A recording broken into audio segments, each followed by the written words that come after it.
Hi there, and welcome in. All right, so today's episode is about the week of the 17th to the 23rd. We'll touch on the 16th really quick. This is the overview of how you can anticipate to work with this energy. But if you're interested in your written sun sign and rising sign horoscopes, you want to go over to schedulingfate.com. Those are waiting for you there. The monthly horoscopes are there.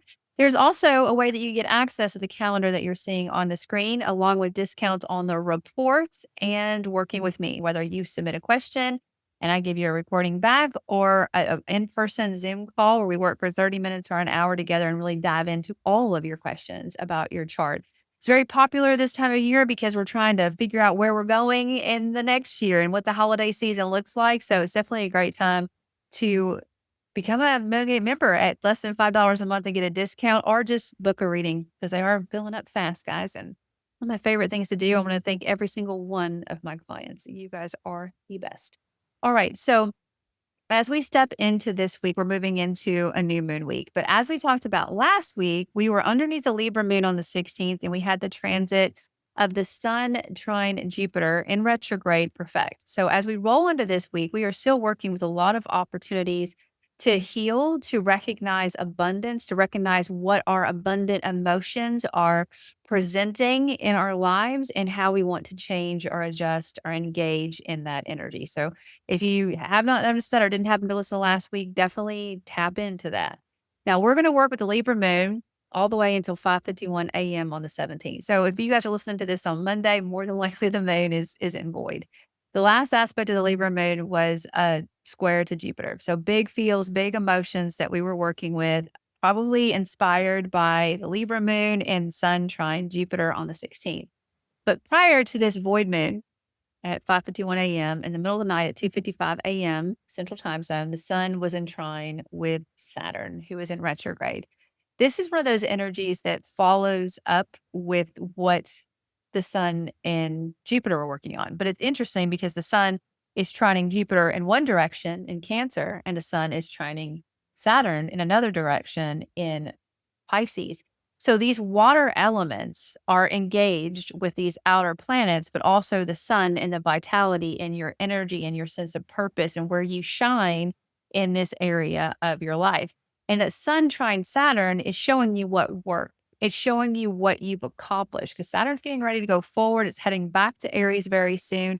And we are graduating from the Saturnian lesson that we had in this Pisces house. There's some kind of spiritual test that you've been engaging. There's some kind of energy that says, you know what? You can stand here and have empathy for this person and not be consumed by that situation.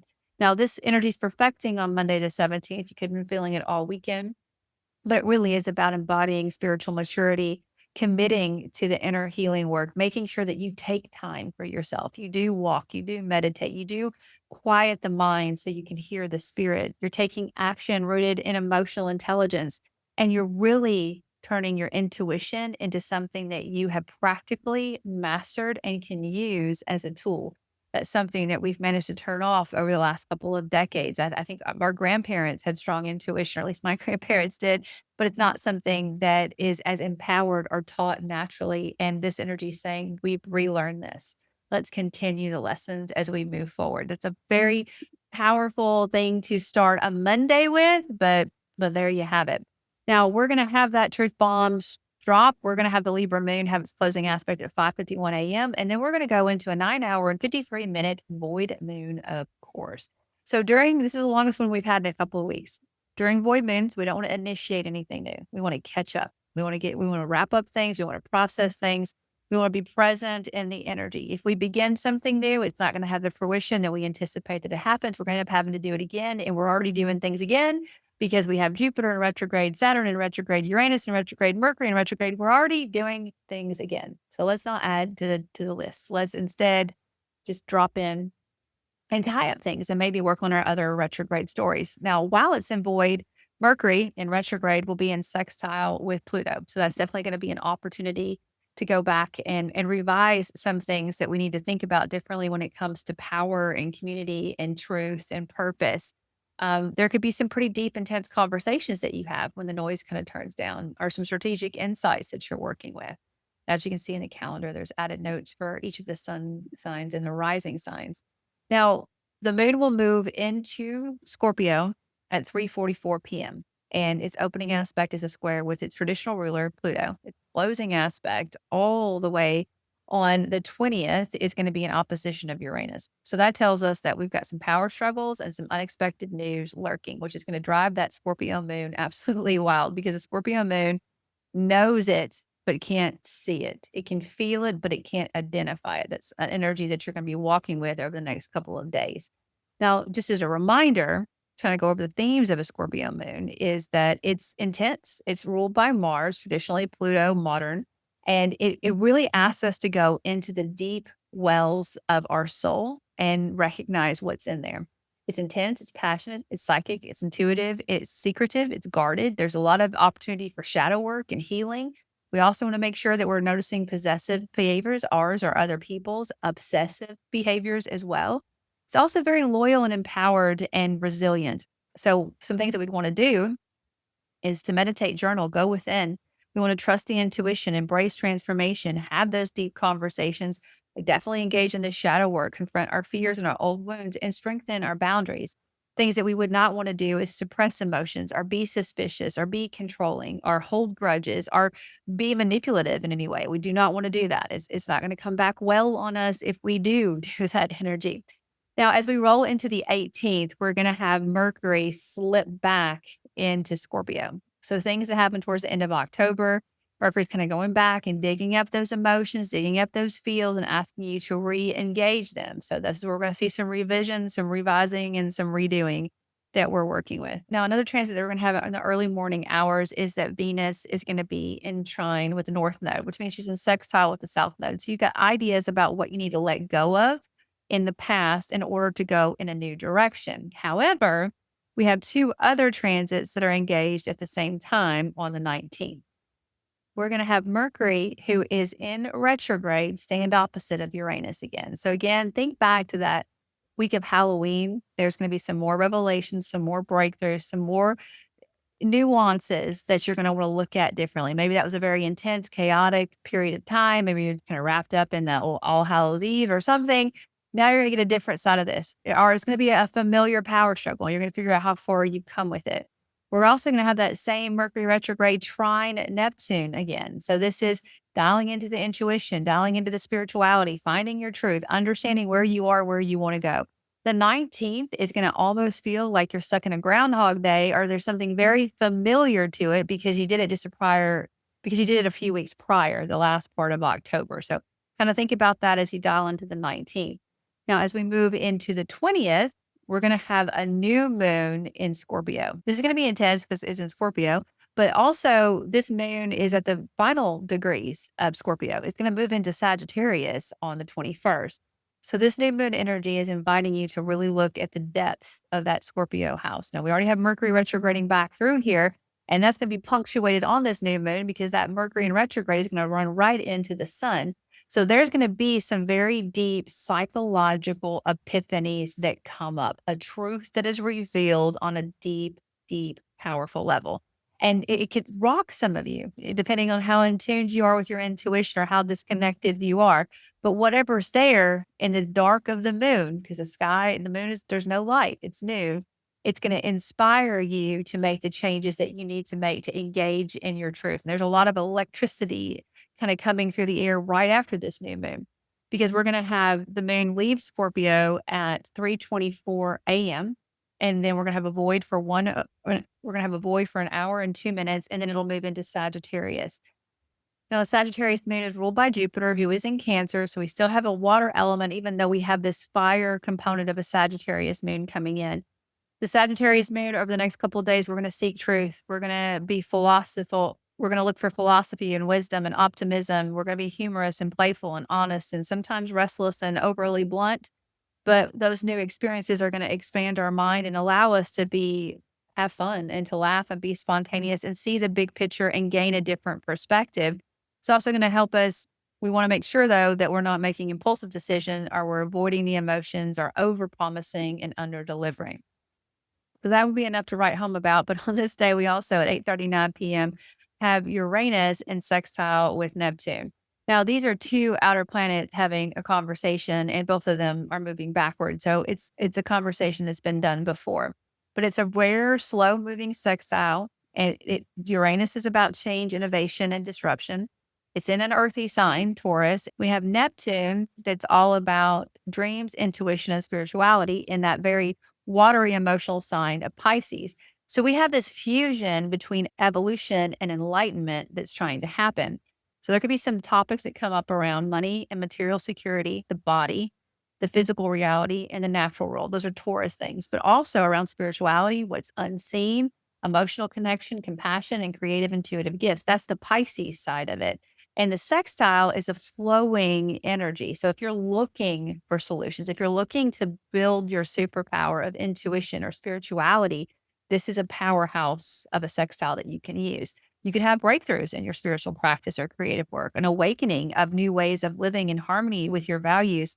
There's going to be a soft but undeniable inner shift in this area of your life that you want to pay attention to that's really going to embrace every area of your life. It's one of the most profound and powerful transits that we have of the month because it's two outer planets in conversation. Now, on the next day, we have a little bit more excitement coming in. We're going to have the sun who's getting ready to leave Scorpio oppose Uranus, who's in retrograde. So these are two fixed placements in opposition to each other. One is in earth and one is in water. And there could be some disruptions. Now, this energy could bring up a little bit of weather because we're looking at earth and water and electricity and some kind of movement here. But on a personal level, there's high voltage, there's emotionally charged energy that we're working with. It's intense, it's transformational. It can also be grounded in some way because it's Taurus. Like, here's the reality of it. This is control versus liberation. This is intensity versus detachment. This is emotional depth versus material comfort. Where are we in the middle of those topics? And how can we break free and find our own truth to balance in between the both of them? That's going to be an intense energy that we're working with. But on the heels of that, just 30 minutes later, we're going to have the sun trine Neptune. So that tells us that we have psychic clarity, heart-centered truths. If we lean in to everything that we've learned spiritually or about our intuition, we're going to find an empowering way to push through this opposition, this intensity, this awakening from the depths of Scorpio and stepping into the fire of Sagittarius. We're going to find a harmonizing way to do that. It's all about spiritual truth and compassion, not control, compassion, and finding a place of emotional integrity. I respect your emotions and I respect mine. And we're going to find a way to have everyone have their own truth and not have to pick sides or teams. We're going to be present in the energy that we're working with. Now, all of these transits, and then we're going to have the sun move into Sagittarius. Happy Sagittarius season. If you're Sagittarius, please be sure to like or comment. Let us know so we can cheer you on in your birthday month.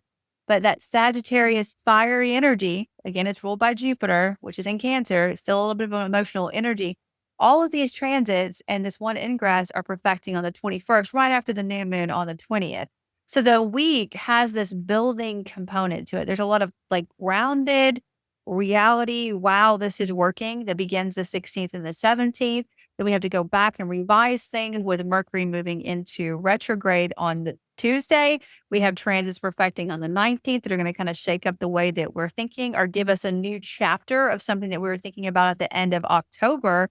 And then we have this clean slate new moon energy that's also giving us revelations and breakthroughs that seem almost otherworldly, as if we're getting these downloads from a place that we can't even begin to understand. But as we do that, we begin, but as that happens, we start to realize how much that we don't know or how much that we don't understand and how much we do need to lean into faith and into intuition in order to find a way to go in a new direction. Now, the Sagittarius energy, we're going to work with that all the way into the 22nd, the Sagittarius moon. The closing aspect of the Sagittarius moon is at 3:47 p.m. Now, that energy is going to be a square with Neptune. So we are questioning, what do we need to do? How do we need to go in this direction? Mercury on the 22nd is in retrograde and it's going to trine Saturn in retrograde. So this is another reminder about how far we've come and where do we want to go from here? Like, what have we learned so far, and how can we use that energy in a productive way to move forward in a way that makes sense? We also have Mercury in trine with Jupiter on this same day. So Mercury in trine with Jupiter, again, because we're in retrograde, we're going back. We're seeing the story. We may be seeing how the conflict was actually the victory. If we didn't have that challenge, we wouldn't be here. It's a very powerful, magnetic way to end this week. This is a powerhouse of a week for a new moon. Usually it's the full moon weeks, which our full moon this month was a powerhouse week. But this new moon week has a turning point. It has a revelation. It has an aha moment. And I would really encourage you as these waves come in to sit in gratitude. I think that there's been some things that have happened to me across my life, definitely across this year, where I realized, you know what, if I had not gone through that hell, I would not have done all this healing. And if I had not done all this healing or this preventative work, I'd be in a lot of trouble right now. So thank God I went through that hell because I was spared from this one. Like that. And then like letting that gratitude wave across you and realize that the universe has you. You are protected. You are divinely watched over. You're allowed to make mistakes. You're allowed to let the ego run the show, but you also have this divine power to pull it back in and to be present and understand your soul's truth. That's a big, powerful energy that you're working with throughout this week. And we're going to finish the week on the 23rd with the sun in sextile with Pluto. Now, the sun in sextile with Pluto, again, is going to give you ideas about how you can find your truth, find your power, and work in a way that is going to allow you to really expand your purpose out into the community that you're a part of, to be who you are, an individual, but also inherently aware of how woven you are into the fabric of humanity that exists all around you. A lot of depth and energy to work with. Now, there's a lot of transits that are perfecting across the weekend, but the moon itself is not that busy. And we're rolling into a Capricorn moon that comes into effect at 4:52 p.m. on the 22nd of November. Now, that Capricorn moon is ruled by Saturn. It's very much about doing the hard things first. We're going to be reserved. We're going to be ambitious. We're going to look at the long term, which is a good energy to have coming off of a week like we just had. Let's look at what traditions we want to begin and what traditions we want to let go of as we go forward. What's no longer serving you? That Capricorn moon's going to invite you to do that throughout the weekend and as we step into next week. And I'll be sure to see you then. All right. Again, you can get your written horoscopes at schedulingfate.com. There's a link underneath this broadcast for you. Please be sure to like and subscribe and comment. That helps keep the channel alive. And while you're getting your horoscopes, don't be shy. Check out the reports. Check out how you can work with me. I love doing that. All right. See you next time.